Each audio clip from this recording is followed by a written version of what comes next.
നമസ്കാരം. കോഴിക്കോട് മെഡിക്കൽ കോളേജിൽ ഇന്നലെ ഉണ്ടായ ദൗർഭാഗ്യകരമായ തീപിടുത്തത്തിൽ രോഗികളെ ഒഴിപ്പിക്കുന്നതിനിടെ 5 പേരാണ് മരിച്ചത്. ആശുപത്രികളിൽ ഉണ്ടാകുന്ന തീപിടുത്തം ഒരു ഉത്തരേന്ത്യൻ കഥ മാത്രമല്ല, അത് കേരളത്തിലും സംഭവിക്കുന്നു. പക്ഷേ ഇത്തരം അത്യാഹിതങ്ങൾ നേടാൻ നാം എത്രമാത്രം പര്യാപ്തരാണ്? ഈ സംഭവത്തിന് ഉത്തരവാദികളുണ്ടോ? ഉണ്ടെങ്കിൽ അവരാരാണ്? ഫയർ ആൻഡ് സേഫ്റ്റി നമ്മുടെ ജീവിതത്തിലെ ഏറ്റവും അവസാന പ്രയോറിറ്റി ആവുന്നത് എന്തുകൊണ്ടാണ്? സ്വാഗതം. സ്പെഷ്യൽ എഡിഷനിലേക്ക് നമ്മുടെ അതിഥികളായി കോൺഗ്രസ് വക്താവ് PM നിയാസ്, ഗവൺമെന്റിന്റെ മുൻ additional secretary Latheef Manjeri, fire protection specialist Biju Damodaran, അതുപോലെ സെക്യൂരിറ്റി അസോസിയേഷന്റെ പ്രതിനിധി B അശോക് കുമാർ എന്നിവർ. നിലയിലുള്ള വൈദ്യുതി പുനഃസ്ഥാപിച്ചത് 24 മണിക്കൂർ കഴിഞ്ഞിട്ടാണ്. നിങ്ങൾ ആലോചിക്കണം. അപ്പം അതിൻ്റെയൊക്കെ കാര്യം എന്താണ്? രണ്ടാമതായി എനിക്ക് പറയാനുള്ളത്, ഇവിടെ മുഖ്യമന്ത്രി പറഞ്ഞു ഉന്നതതല അന്വേഷണം. മന്ത്രി, ഈ ഉന്നതതല അന്വേഷണം ആരാ നടത്തുന്നത്? ആരോഗ്യവകുപ്പിലെ ജീവനക്കാരല്ലേ?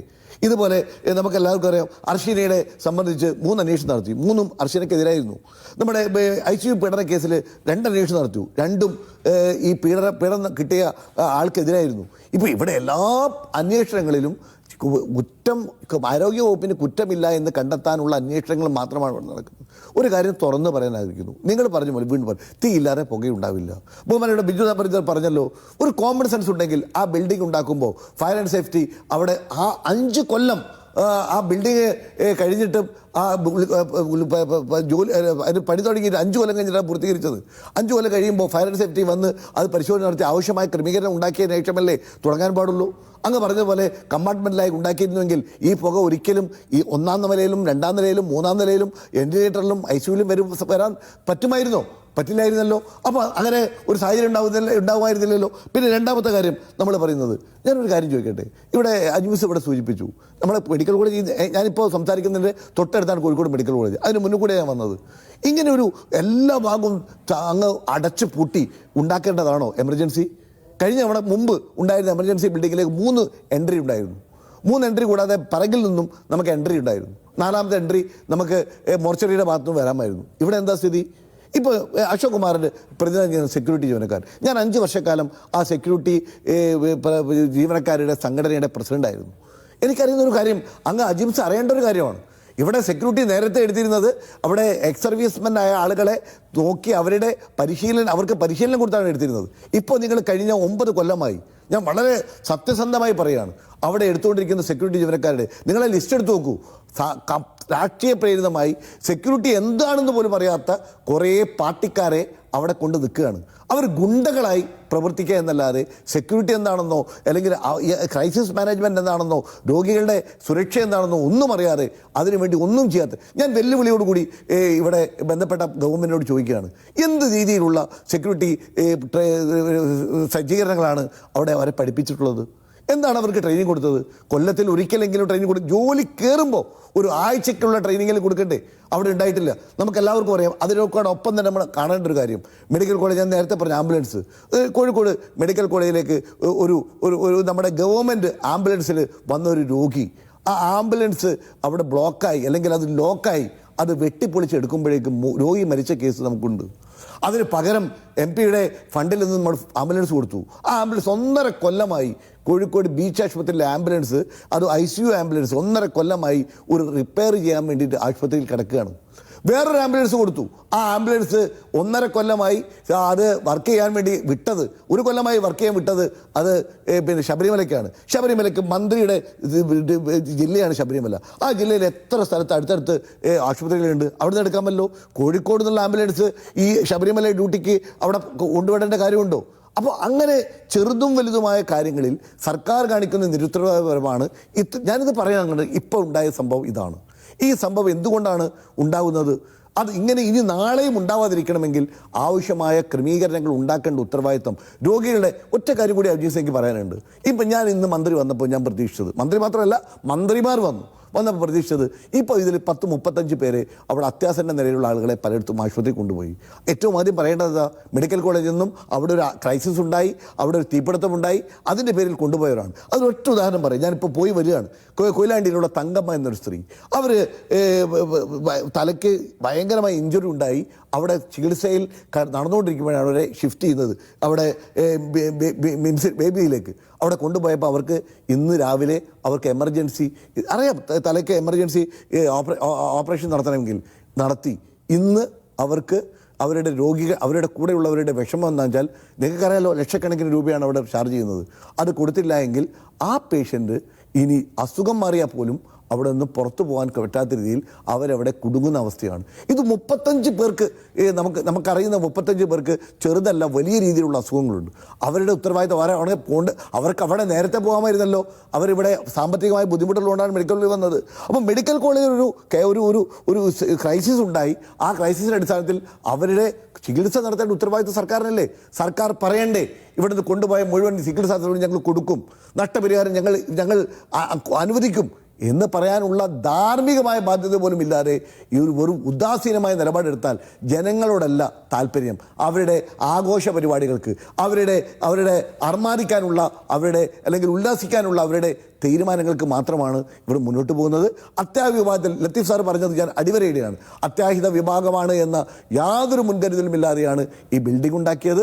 ഈ ബിൽഡിങ്ങിന് കുഴപ്പമുണ്ടെങ്കിൽ അത് കാലാകാലങ്ങളിലുള്ള സർക്കാരുകൾ അത് കണ്ടില്ലെന്ന് നടിച്ച് ആരോഗ്യവകുപ്പിൻ്റെ ഭാഗത്തുനിന്നും വേണ്ടത്ര രീതിയിലുള്ള ശുഷ്കാന്തി ഇല്ലാതെ ആർക്കാനോ വേണ്ടി, എന്തിനോ വേണ്ടി സാധാരണക്കാരായ ആളുകളൊന്നും മെഡിക്കൽ കോളേജിൽ പോകരുത്, അവരൊക്കെ തങ്ങൾക്ക് വേണ്ടപ്പെട്ട പ്രൈവറ്റ് ആശുപത്രിയിൽ പോയി ലക്ഷക്കണക്കിന് രൂപ അവർക്ക് അവരുടെ പോക്കറ്റ് അടിക്കാനുള്ള സാഹചര്യം ഉണ്ടാകണമെന്ന് ചിന്തിച്ചു പോകുന്ന അവസ്ഥയാണ് ഇന്ന് കേരളത്തിലുള്ളത്, കോഴിക്കോടുള്ളത്.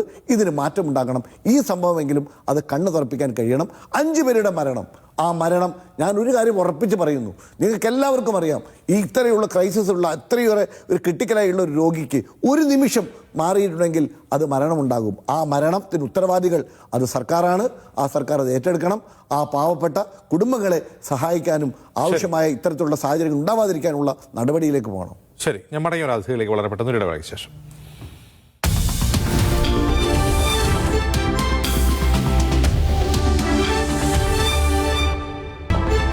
Show credits powered by some stories. ചോർച്ച ഉണ്ട് എന്ന് പറയുന്നു. അപ്പോൾ ഇത് ഇങ്ങനെയൊക്കെയുള്ള ഒരു എന്താ പറയുക, ഈ അഴിമതിയുടെ ഭാഗമായിട്ടാണ് ഈ കെട്ടിടങ്ങളുടെ നിർമ്മാണം തന്നെ നടക്കുന്നത്. അപ്പോൾ സ്വാഭാവികമായിട്ടും അതിലെ ഇലക്ട്രിക്കൽ വിഭാഗം പിന്നീടാണ് ഈ കെട്ടിടമൊക്കെ പൂർത്തീകരിച്ചതിന് ശേഷമാണ് PWD ഇലക്ട്രിക് സെക്ഷൻ അവിടെ വൈദ്യുതീകരണത്തിനും മറ്റുമായിട്ടുള്ള നിർദ്ദേശങ്ങളും കൊടുക്കുന്നതും അവർ ആ പ്ലാൻ അപ്പോഴാണ് വരുന്നത്. അങ്ങനെ അതൊക്കെ കഴിഞ്ഞതിന് ശേഷം ഇത് നമ്മൾ ഇതിലുള്ള വയറിങ് അത് സുരക്ഷിതമാണോ? ഈ ഇത്രയും കപ്പാസിറ്റിയുള്ള UPS-നും അതുപോലെയുള്ള കാര്യങ്ങൾക്കൊക്കെ ഉപയോഗിക്കാൻ പറ്റുന്ന രീതിയിലുള്ള ഉറപ്പുള്ള വൈദ്യുതി വയറുകളാണോ എന്നൊക്കെ പരിശോധിക്കേണ്ടത് ഈ PWD ഇലക്ട്രിക്കൽ വിങ്ങും അതിന് സർട്ടിഫിക്കറ്റ് കൊടുക്കേണ്ടത് ഡയറക്ടറേറ്റുമാണ്. അപ്പോൾ അത് നമ്മൾ നടത്തുന്നുണ്ട് എന്നാണ് പറയുന്നത്.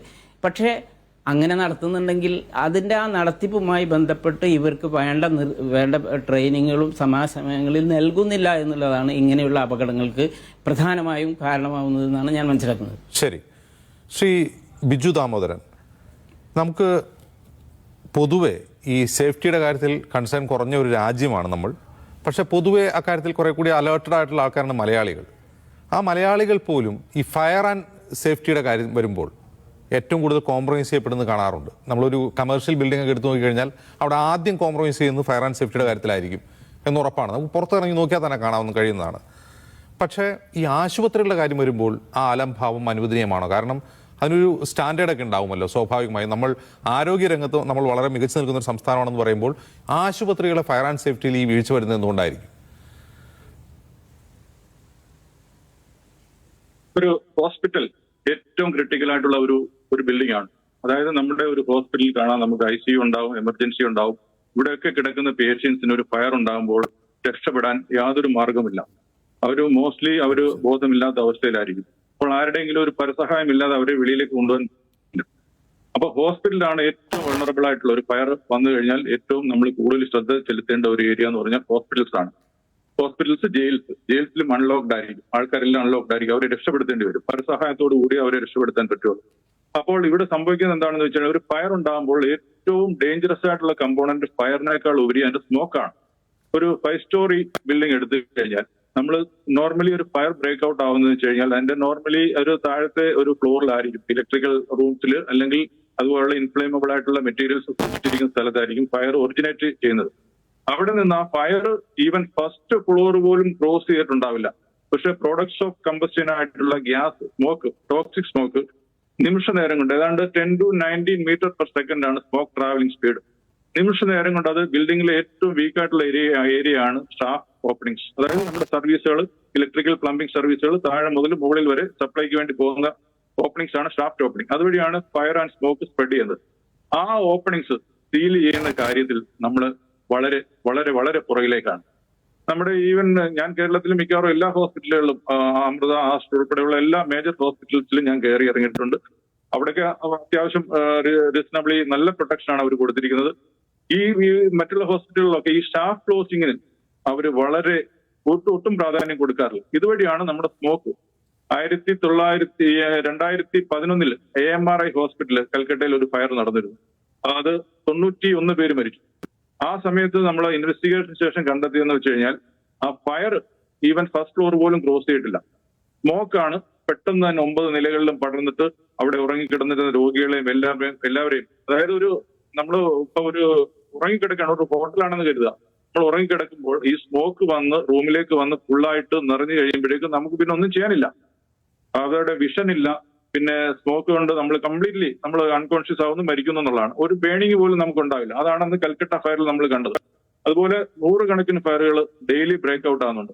അപ്പൊ നമുക്ക് ഇതിൽ ചെയ്യാൻ പറ്റുന്ന എന്താണെന്ന് വെച്ച് കഴിഞ്ഞാൽ സ്മോക്കിനെ അറസ്റ്റ് ചെയ്യുക, അതാണ് സീരിയസ് കൺസേൺ. ഫയറിനെ അറസ്റ്റ് ചെയ്യാൻ വേണ്ടിയിട്ട് ഫയർ ബ്രിഗേഡ് ഉണ്ട്. അവർ വന്നു കഴിഞ്ഞാൽ നിമിഷ നേരങ്ങൾക്കുള്ളിൽ നമ്മുടെ ബിൽഡിങ്ങിനെ ശരിക്കും കമ്പാർട്ട്മെന്റലൈസ് ചെയ്തിട്ടുണ്ടെങ്കിൽ ഫയർ ബ്രിഗേഡ് വന്നു കഴിഞ്ഞാൽ അവർക്ക് ആ ഒരു ഏരിയ മാത്രം ഫോക്കസ് ചെയ്താൽ മതി. ഫോർ എക്സാമ്പിൾ ഒരു 10 നില കെട്ടിടം, അതിന്റെ താഴെയാണ് ഫയർ ബ്രേക്ക് ഔട്ട് ചെയ്യുന്നതെങ്കിൽ അതിനെ ഒരു കമ്പാർട്ട്മെന്റ് ആയിട്ട് ഡിവൈഡ് ചെയ്തിട്ട് അതിന്റെ കൺസ്ട്രക്ഷൻ ടൈമിൽ ഡിവൈഡ് ചെയ്തിട്ടുണ്ടെങ്കിൽ ആ ഒരു കമ്പാർട്ട്മെന്റ് മാത്രം ഫോക്കസ് ചെയ്താൽ ഫയർ ബ്രിഗേഡിന് ബാക്കി മുകളിലേക്ക് പോകേണ്ട ആവശ്യം വരില്ല. അതുകൊണ്ട് പ്രോപ്പർ കമ്പാർട്ട്മെന്റലൈസേഷൻ എന്ന് പറയുന്നതാണ് ഇതിനകത്ത് ഏറ്റവും ഇമ്പോർട്ടന്റ് ആയിട്ടുള്ള കാര്യം.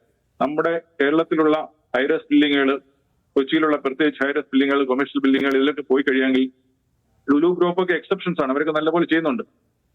മിക്ക ബിൽഡിങ്ങുകളിലും ഈ ഒരു ഫയർ സേഫ്റ്റി ഇല്ല എന്ന് തന്നെ പറയാം. എന്ന് വെച്ചാൽ ഞാൻ എല്ലാ ബിൽഡിങ്ങുകളിലും ഒരു 5 വർഷം മുമ്പ് വരെ എല്ലാ ബിൽഡിങ്ങുകളിലും കയറി ഇറങ്ങിയിട്ടുള്ളതാണ്, അസസ് ചെയ്തിട്ടുള്ളതാണ്. അപ്പൊ അത് ശരിയായിട്ടുള്ള ഒരു ഓഡിറ്റിംഗ് ഇപ്പോഴും നമ്മുടെ ഫയർ ബ്രിഗേഡിന്റെ ഭാഗത്ത് നിന്ന് ഉണ്ടാവണം. നല്ല ഏറ്റവും ഇമ്പോർട്ടന്റ് ആയിട്ടുള്ള ഏരിയയാണ്. ഒരു വലിയൊരു ഫയർ ഉണ്ടായിട്ട് നമ്മൾ പിന്നീട് ഇരുന്ന് കരയുന്നതിനേക്കാൾ നല്ലത് ഇപ്പോൾ തന്നെ അതിന് വേണ്ട മുൻകരുതൽ എടുക്കണം.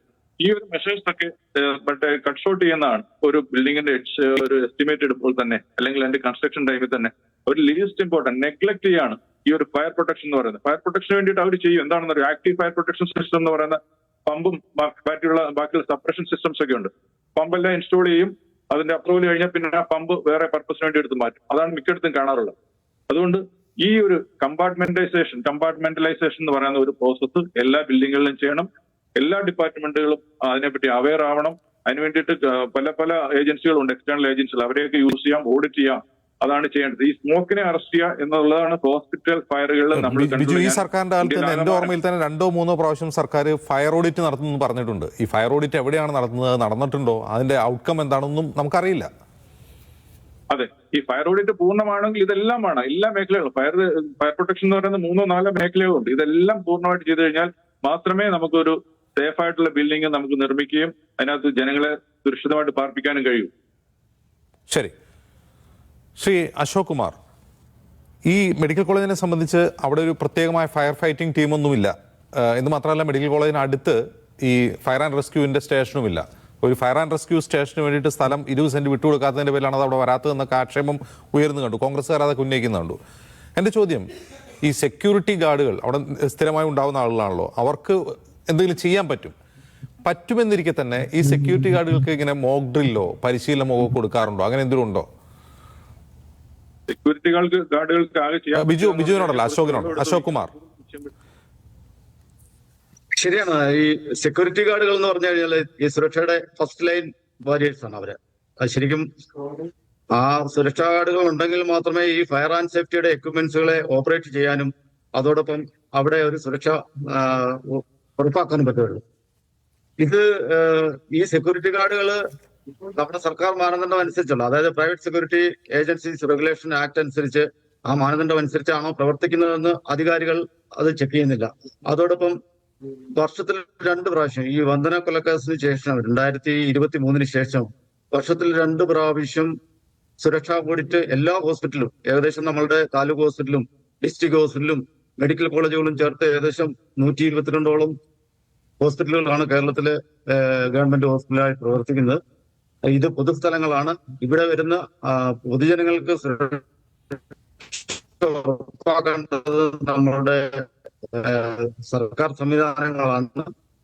അവിടെ എല്ലാ സുരക്ഷാ ഓഡിറ്റ് അനുസരിച്ചിട്ട് ആ സ്ഥാപനങ്ങളെല്ലാം പ്രവർത്തിക്കുന്നുണ്ടോ എന്നും അവിടെ ജോലി ചെയ്യുന്ന സെക്യൂരിറ്റി ഗാർഡുകൾ പരിശീലനം നേടിയവരാണോ, അതോടൊപ്പം ആ ഏജൻസികള് ലൈസൻസ് നേടിയത്, ആഭ്യന്തര വകുപ്പിന്റെ ലൈസൻസ് നേടിയവരാണോ എന്ന് പരിശോധിക്കേണ്ടത് സർക്കാർ സംവിധാനങ്ങളാണ്. അതാരും ഇവിടെ പരിശോധിക്കപ്പെടുന്നില്ല. കഴിഞ്ഞ കുറെ കാലങ്ങളായിട്ട് പല ഹോസ്പിറ്റലുകളിലും ഒരു ഹോസ്പിറ്റൽ മാനേജ്മെന്റ് കമ്മിറ്റി ഒരു വ്യക്തമായ ഒരു മാനദണ്ഡമില്ലാതെ, ഒരു ടെൻഡർ മാനദണ്ഡങ്ങൾ പോലും പാലിക്കാതെ ഡയറക്റ്റ് ആരൊക്കെയോ അവിടെ യൂണിഫോം അടിച്ച് നിർത്തുകയും ആരൊക്കെയോ ജോലി ചെയ്യിപ്പിക്കുകയും ചെയ്യുന്ന സംവിധാനമാണ് നിലവരുന്നത്. കൂടാതെ കുറച്ച് ഹോസ്പിറ്റലുകൾ ടെൻഡർ നടപടികളിൽ പങ്കെടുക്കുന്നുണ്ട്. അവരതനുസരിച്ചിട്ട് അതിന്റെ സുതാര്യമായ വ്യവസ്ഥയിലൂടെ ആ സേവനങ്ങളെ ഉപയോഗപ്പെടുത്തുന്നുണ്ട്. പക്ഷേ ചില ഹോസ്പിറ്റലുകളിൽ ഒരു മാനദണ്ഡങ്ങളും ഇല്ലാത്ത ആൾക്കാരാണ് അവിടെ ജോലി ചെയ്യുന്നത്.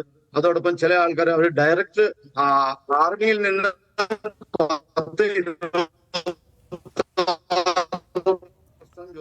ശരി, ഞാൻ അശോക് കുമാറിലേക്ക് വരാം. അതുമായുള്ള കണക്ഷൻ എന്തോ പ്രശ്നമുണ്ട്. ശ്രീ PM നിയാസ്, ഇത് കോഴിക്കോട് മെഡിക്കൽ കോളേജിനെ കുറിച്ച് നിരവധി ആരോപണങ്ങൾ പ്രതിപക്ഷം നേരത്തെ ഉന്നയിക്കുന്നുണ്ട്. അവിടെ നിന്ന് പലവിധ വാർത്തകൾ പുറത്തു വരുന്നുണ്ട്. ഒന്ന് കത്രിക മറന്നു വെച്ച സംഭവം, വയറിനകത്ത് ICUവിലുണ്ടായിരുന്ന രോഗിയെ പീഡിപ്പിച്ച സംഭവം, അങ്ങനെ ഒരുപാട് ആക്ഷേപങ്ങളുണ്ട്. പക്ഷെ ഇത് എന്ന് പറയുന്നത് സർക്കാരിൻ്റെ മാത്രം കയ്യിലുള്ള കാര്യമാണോ, അല്ലെങ്കിൽ ഏതെങ്കിലും സർക്കാരിൻ്റെ പ്രശ്നമാണോ? നമ്മുടെ ഒരു വിഷന്റെ കൂടി പ്രശ്നമില്ല. ഇത്തരം ഒരു ബിൽഡിംഗ് പുതുതായിട്ട് നിർമ്മിക്കുമ്പോൾ അതിൽ ഈ സേഫ്റ്റി കൺസേൺസ് ഉണ്ടോ വേണ്ടേ എന്നൊക്കെ ഉള്ള നിയമനിർമ്മാണങ്ങൾ കൂടി വേണ്ടതല്ലേ? നോക്കൂ, നമ്മൾ ഇത്രയും ഒരു വലിയ പദ്ധതി ഇന്ത്യയിൽ 39 മെഡിക്കൽ കോളേജിലാണ് PMSSY പദ്ധതി പ്രകാരമുള്ള ഇത്തരത്തിലുള്ള ഒരു പ്രൊജക്റ്റ് വന്നത്. ഈ പ്രൊജക്റ്റ് വരുമ്പോൾ കേന്ദ്ര ഗവൺമെൻറ് ആരോഗ്യ വകുപ്പിൻ്റെ കീഴിൽ കൃത്യമായി മാനദണ്ഡം വെച്ചിട്ടുണ്ട്. ഇവിടെ ഇപ്പോൾ ലത്തീഫ് സാറും ബിജുവും അതുപോലെ അശോക് കുമാറും ഒക്കെ പറഞ്ഞത് എവിടെയാണ്? ഞാൻ തുടങ്ങിയിടത്തല്ലേ വന്നത്. നമ്മൾ ആലോചിക്കേണ്ടത് ഇവിടെ എന്താണ് സംഭവിക്കുന്നത്. ഞാൻ പറയും, ഇത്രയും വലിയൊരു സംഭവം, ഞാൻ വീണ്ടും പറയാം, ദൈവാധീനം കൊണ്ടാണ് ഇത്രയും മരണനിരക്ക് കുറഞ്ഞത് എന്ന് വിശ്വസിക്കുന്ന ആളാണ് ഞാൻ. കാരണം നമ്മളെല്ലാം കണ്ടതാണെന്നല്ലേ. നമ്മൾ കണ്ടത് എന്താ? അവിടെ ആ ഒരു സംഭവം ഉണ്ടാവാൻ പാടില്ല, പക്ഷെ ഉണ്ടായിക്കഴിഞ്ഞാൽ അതിനുള്ള സംവിധാനം സെക്യൂരിറ്റി അല്ലെങ്കിൽ ഫയർ ആൻഡ് സേഫ്റ്റിയിൽ അത് ഉണ്ടായിട്ടില്ല എന്നുള്ളതുകൊണ്ടാണ് ഇത്രയേറെ ദുരന്തം ഉണ്ടാവാനുള്ള സാധ്യത ഉണ്ടായത്. ഇല്ലെങ്കിൽ വളരെ പെട്ടെന്ന് നമുക്ക് അവിടെ സ്പീഡിയായിട്ട് കാര്യങ്ങൾ നടത്താമായിരുന്നു.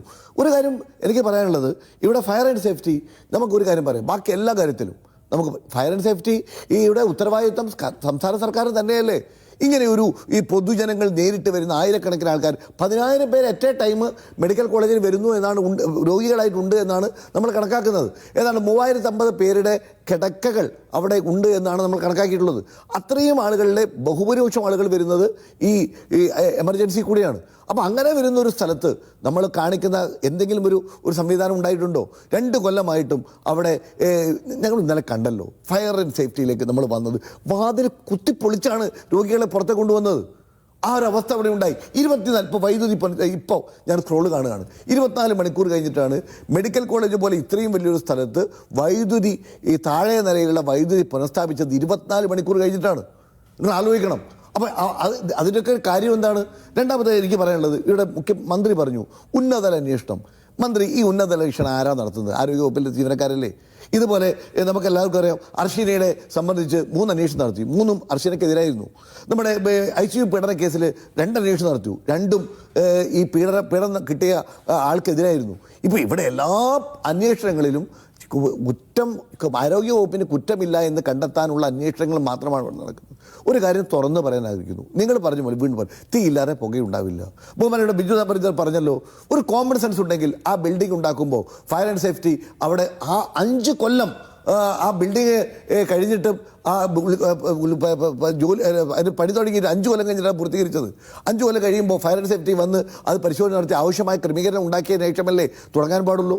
അങ്ങ് പറഞ്ഞതുപോലെ കമ്പാർട്ട്മെൻറ്റിലായി ഉണ്ടാക്കിയിരുന്നുവെങ്കിൽ ഈ പുക ഒരിക്കലും ഈ 1ാം നിലയിലും 2ാം നിലയിലും 3ാം നിലയിലും വെന്റിലേറ്ററിലും ICUവിലും വരാൻ പറ്റില്ലായിരുന്നല്ലോ. അപ്പോൾ അങ്ങനെ ഒരു സാഹചര്യം ഉണ്ടാകുമായിരുന്നില്ലല്ലോ. പിന്നെ രണ്ടാമത്തെ കാര്യം നമ്മൾ പറയുന്നത്, ഞാനൊരു കാര്യം ചോദിക്കട്ടെ, ഇവിടെ അജ്മീസ് ഇവിടെ സൂചിപ്പിച്ചു, നമ്മുടെ മെഡിക്കൽ കോളേജ്, ഞാനിപ്പോൾ സംസാരിക്കുന്നതിൻ്റെ തൊട്ടടുത്താണ് കോഴിക്കോട് മെഡിക്കൽ കോളേജ്, അതിന് മുന്നിൽ കൂടെ ഞാൻ വന്നത്. ഇങ്ങനെ എല്ലാ ഭാഗവും അങ്ങ് അടച്ചു പൂട്ടി ഉണ്ടാക്കേണ്ടതാണോ എമർജൻസി? കഴിഞ്ഞ അവിടെ മുമ്പ് ഉണ്ടായിരുന്ന എമർജൻസി ബിൽഡിങ്ങിലേക്ക് 3 എൻട്രി ഉണ്ടായിരുന്നു. 3 എൻട്രി കൂടാതെ പറകിൽ നിന്നും നമുക്ക് എൻട്രി ഉണ്ടായിരുന്നു. 4ാമത്തെ എൻട്രി നമുക്ക് മോർച്ചറിയുടെ ഭാഗത്തുനിന്ന് വരാമായിരുന്നു. ഇവിടെ എന്താ സ്ഥിതി? ഇപ്പോൾ അശോക് കുമാറിൻ്റെ പ്രതിനിധി ചെയ്യുന്ന സെക്യൂരിറ്റി ജീവനക്കാരൻ, ഞാൻ 5 വർഷക്കാലം ആ സെക്യൂരിറ്റി ജീവനക്കാരുടെ സംഘടനയുടെ പ്രസിഡൻ്റായിരുന്നു. എനിക്കറിയുന്നൊരു കാര്യം, അങ്ങ് അജിംസ് അറിയേണ്ട ഒരു കാര്യമാണ്. ഇവിടെ സെക്യൂരിറ്റി നേരത്തെ എടുത്തിരുന്നത് അവിടെ എക്സ് സർവീസ്മെൻ ആയ ആളുകളെ നോക്കി അവർക്ക് പരിശീലനം കൊടുത്താണ് എടുത്തിരുന്നത്. ഇപ്പോൾ നിങ്ങൾ കഴിഞ്ഞ 9 കൊല്ലമായി, ഞാൻ വളരെ സത്യസന്ധമായി പറയുകയാണ്, അവിടെ എടുത്തുകൊണ്ടിരിക്കുന്ന സെക്യൂരിറ്റി ജീവനക്കാരുടെ നിങ്ങളെ ലിസ്റ്റ് എടുത്ത് നോക്കൂ.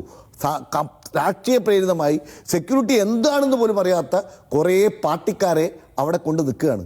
അവർ ഗുണ്ടകളായി പ്രവർത്തിക്കുക എന്നല്ലാതെ സെക്യൂരിറ്റി എന്താണെന്നോ അല്ലെങ്കിൽ ക്രൈസിസ് മാനേജ്മെൻറ്റ് എന്താണെന്നോ രോഗികളുടെ സുരക്ഷ എന്താണെന്നോ ഒന്നും അറിയാതെ അതിനുവേണ്ടി ഒന്നും ചെയ്യാത്ത ഞാൻ വെല്ലുവിളിയോടുകൂടി ഇവിടെ ബന്ധപ്പെട്ട ഗവൺമെൻറ്റിനോട് ചോദിക്കുകയാണ്, എന്ത് രീതിയിലുള്ള സെക്യൂരിറ്റി സജ്ജീകരണങ്ങളാണ് അവിടെ അവരെ പഠിപ്പിച്ചിട്ടുള്ളത്? എന്താണ് അവർക്ക് ട്രെയിനിങ് കൊടുത്തത്? കൊല്ലത്തിൽ ഒരിക്കലെങ്കിലും ട്രെയിനിങ് കൊടുക്കും. ജോലി കയറുമ്പോൾ ഒരു ആഴ്ചയ്ക്കുള്ള ട്രെയിനിങ്ങിൽ കൊടുക്കണ്ടേ? അവിടെ ഉണ്ടായിട്ടില്ല. നമുക്കെല്ലാവർക്കും അറിയാം. അതിനൊപ്പം തന്നെ നമ്മൾ കാണേണ്ട ഒരു കാര്യം, മെഡിക്കൽ കോളേജ്, ഞാൻ നേരത്തെ പറഞ്ഞ ആംബുലൻസ്, കോഴിക്കോട് മെഡിക്കൽ കോളേജിലേക്ക് ഒരു നമ്മുടെ ഗവൺമെൻറ് ആംബുലൻസിൽ വന്നൊരു രോഗി, ആ ആംബുലൻസ് അവിടെ ബ്ലോക്കായി അല്ലെങ്കിൽ അത് ലോക്കായി അത് വെട്ടിപ്പൊളിച്ചെടുക്കുമ്പോഴേക്കും രോഗി മരിച്ച കേസ് നമുക്കുണ്ട്. അതിന് പകരം MP-യുടെ ഫണ്ടിൽ നിന്ന് നമ്മൾ ആംബുലൻസ് കൊടുത്തു. ആ ആംബുലൻസ് 1.5 കൊല്ലമായി കോഴിക്കോട് ബീച്ച് ആശുപത്രിയിലെ ആംബുലൻസ്, അത് ICU ആംബുലൻസ് 1.5 കൊല്ലമായി ഒരു റിപ്പയർ ചെയ്യാൻ വേണ്ടിയിട്ട് ആശുപത്രിയിൽ കിടക്കുകയാണ്. വേറൊരു ആംബുലൻസ് കൊടുത്തു. ആ ആംബുലൻസ് 1.5 കൊല്ലമായി അത് വർക്ക് ചെയ്യാൻ വേണ്ടി വിട്ടത്, 1 കൊല്ലമായി വർക്ക് ചെയ്യാൻ വിട്ടത് അത് പിന്നെ ശബരിമലയ്ക്കാണ്. ശബരിമലയ്ക്ക് മന്ത്രിയുടെ ജില്ലയാണ് ശബരിമല. ആ ജില്ലയിൽ എത്ര സ്ഥലത്ത് അടുത്തടുത്ത് ആശുപത്രികളുണ്ട്, അവിടെ നിന്ന് എടുക്കാമല്ലോ. കോഴിക്കോട് നിന്നുള്ള ആംബുലൻസ് ഈ ശബരിമല ഡ്യൂട്ടിക്ക് അവിടെ കൊണ്ടുവിടേണ്ട കാര്യമുണ്ടോ?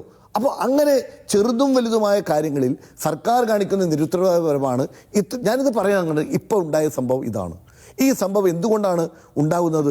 അത് ഇങ്ങനെ ഇനി നാളെയും ഉണ്ടാവാതിരിക്കണമെങ്കിൽ ആവശ്യമായ ക്രമീകരണങ്ങൾ ഉണ്ടാക്കേണ്ട ഉത്തരവാദിത്തം രോഗികളുടെ. ഒറ്റ കാര്യം കൂടി അജീസ് എനിക്ക് പറയാനുണ്ട്. ഇപ്പം ഞാൻ ഇന്ന് മന്ത്രി വന്നപ്പോൾ ഞാൻ പ്രതീക്ഷിച്ചത്, മന്ത്രി മാത്രമല്ല മന്ത്രിമാർ വന്നപ്പോൾ പ്രതീക്ഷിച്ചത്, ഇപ്പോൾ ഇതിൽ 10-35 പേരെ അവിടെ അത്യാസന്ന നിലയിലുള്ള ആളുകളെ പലയിടത്തും ആശുപത്രി കൊണ്ടുപോയി. ഏറ്റവും ആദ്യം പറയേണ്ടത് മെഡിക്കൽ കോളേജിൽ നിന്നും അവിടെ ഒരു ക്രൈസിസ് ഉണ്ടായി, അവിടെ ഒരു തീപിടുത്തമുണ്ടായി, അതിൻ്റെ പേരിൽ കൊണ്ടുപോയവരാണ്. അതിനൊറ്റ ഉദാഹരണം പറയും. ഞാനിപ്പോൾ പോയി വരികയാണ്. കൊയിലാണ്ടിയിലുള്ള തങ്കമ്മ എന്നൊരു സ്ത്രീ, അവർ തലയ്ക്ക് ഭയങ്കരമായ ഇഞ്ചുറി ഉണ്ടായി, അവിടെ ചികിത്സയിൽ നടന്നുകൊണ്ടിരിക്കുമ്പോഴാണ് അവരെ ഷിഫ്റ്റ് ചെയ്യുന്നത് അവിടെ ബേബിയിലേക്ക്. അവിടെ കൊണ്ടുപോയപ്പോൾ അവർക്ക് ഇന്ന് രാവിലെ അവർക്ക് എമർജൻസി അറിയാം, തലയ്ക്ക് എമർജൻസി ഓപ്പറേഷൻ നടത്തണമെങ്കിൽ നടത്തി. ഇന്ന് അവർക്ക് അവരുടെ കൂടെയുള്ളവരുടെ വിഷമം എന്താ വെച്ചാൽ, നിങ്ങൾക്കറിയാലോ, ലക്ഷക്കണക്കിന് രൂപയാണ് അവിടെ ചാർജ് ചെയ്യുന്നത്. അത് കൊടുത്തില്ല എങ്കിൽ ആ പേഷ്യൻ്റ് ഇനി അസുഖം മാറിയാൽ പോലും അവിടെ നിന്ന് പുറത്തു പോകാൻ പറ്റാത്ത രീതിയിൽ അവരവിടെ കുടുങ്ങുന്ന അവസ്ഥയാണ്. ഇത് 35 പേർക്ക് നമുക്കറിയുന്ന 35 പേർക്ക് ചെറുതല്ല വലിയ രീതിയിലുള്ള അസുഖങ്ങളുണ്ട്. അവരുടെ ഉത്തരവാദിത്തം അവിടെ അവർക്ക് അവിടെ നേരത്തെ പോകാമായിരുന്നല്ലോ. അവരിവിടെ സാമ്പത്തികമായ ബുദ്ധിമുട്ടുള്ളതുകൊണ്ടാണ് മെഡിക്കൽ കോളേജിൽ വന്നത്. അപ്പോൾ മെഡിക്കൽ കോളേജിൽ ഒരു ക്രൈസിസ് ഉണ്ടായി. ആ ക്രൈസിസിൻ്റെ അടിസ്ഥാനത്തിൽ അവരുടെ ചികിത്സ നടത്തേണ്ട ഉത്തരവാദിത്തം സർക്കാരിനല്ലേ? സർക്കാർ പറയണ്ടേ, ഇവിടുന്ന് കൊണ്ടുപോയ മുഴുവൻ ചികിത്സാ ഞങ്ങൾ കൊടുക്കും, നഷ്ടപരിഹാരം ഞങ്ങൾ അനുവദിക്കും എന്ന് പറയാനുള്ള ധാർമ്മികമായ ബാധ്യത പോലും ഇല്ലാതെ ഈ ഒരു ഉദാസീനമായ നിലപാടെടുത്താൽ ജനങ്ങളോടല്ല താല്പര്യം, അവരുടെ ആഘോഷ പരിപാടികൾക്ക്, അവരുടെ അർമാദിക്കാനുള്ള, അല്ലെങ്കിൽ ഉല്ലാസിക്കാനുള്ള അവരുടെ തീരുമാനങ്ങൾക്ക് മാത്രമാണ് ഇവർ മുന്നോട്ട് പോകുന്നത്. അത്യാഹിത വിഭാഗത്തിൽ ലത്തീഫ് സാർ പറഞ്ഞത് ഞാൻ അടിവരയിടുകയാണ്. അത്യാഹിത വിഭാഗമാണ് എന്ന യാതൊരു മുൻകരുതലും ഇല്ലാതെയാണ് ഈ ബിൽഡിംഗ് ഉണ്ടാക്കിയത്. ഈ ബിൽഡിങ്ങിന് കുഴപ്പമുണ്ടെങ്കിൽ അത് കാലാകാലങ്ങളിലുള്ള സർക്കാരുകൾ അത് കണ്ടില്ലെന്ന് നടിച്ച് ആരോഗ്യവകുപ്പിൻ്റെ ഭാഗത്തുനിന്നും വേണ്ടത്ര രീതിയിലുള്ള ശുഷ്കാന്തി ഇല്ലാതെ ആർക്കാനോ വേണ്ടി എന്തിനോ വേണ്ടി സാധാരണക്കാരായ ആളുകളൊന്നും മെഡിക്കൽ കോളേജിൽ പോകരുത്, അവരൊക്കെ തങ്ങൾക്ക് വേണ്ടപ്പെട്ട പ്രൈവറ്റ് ആശുപത്രിയിൽ പോയി ലക്ഷക്കണക്കിന് രൂപ അവർക്ക് അവരുടെ പോക്കറ്റ് അടിക്കാനുള്ള സാഹചര്യം ഉണ്ടാകണമെന്ന് ചിന്തിച്ചു പോകുന്ന അവസ്ഥയാണ് ഇന്ന് കേരളത്തിലുള്ളത്, കോഴിക്കോടുള്ളത്. ഇതിന് മാറ്റമുണ്ടാകണം. ഈ സംഭവമെങ്കിലും അത് കണ്ണു തുറപ്പിക്കാൻ കഴിയണം. 5 പേരുടെ മരണം, ആ മരണം ഞാൻ ഒരു കാര്യം ഉറപ്പിച്ച് പറയുന്നു, നിങ്ങൾക്ക് എല്ലാവർക്കും അറിയാം, ഈ ഇത്രയുള്ള ക്രൈസിസ് ഉള്ള അത്രയേറെ ഒരു ക്രിട്ടിക്കലായുള്ള ഒരു രോഗിക്ക് ഒരു നിമിഷം മാറിയിട്ടുണ്ടെങ്കിൽ അത് മരണമുണ്ടാകും. ആ മരണത്തിന് ഉത്തരവാദികൾ അത് സർക്കാരാണ്. ആ സർക്കാർ അത് ഏറ്റെടുക്കണം. ആ പാവപ്പെട്ട കുടുംബങ്ങളെ സഹായിക്കാനും ആവശ്യമായ ഇത്തരത്തിലുള്ള സാഹചര്യങ്ങൾ ഉണ്ടാവാതിരിക്കാനുള്ള നടപടിയിലേക്ക് പോകണം. ശരി, ഞാൻ മടങ്ങിയ ഒരു അതിഥിയിലേക്ക് വളരെ പെട്ടെന്ന് ഇടവേളയ്ക്ക് ശേഷം.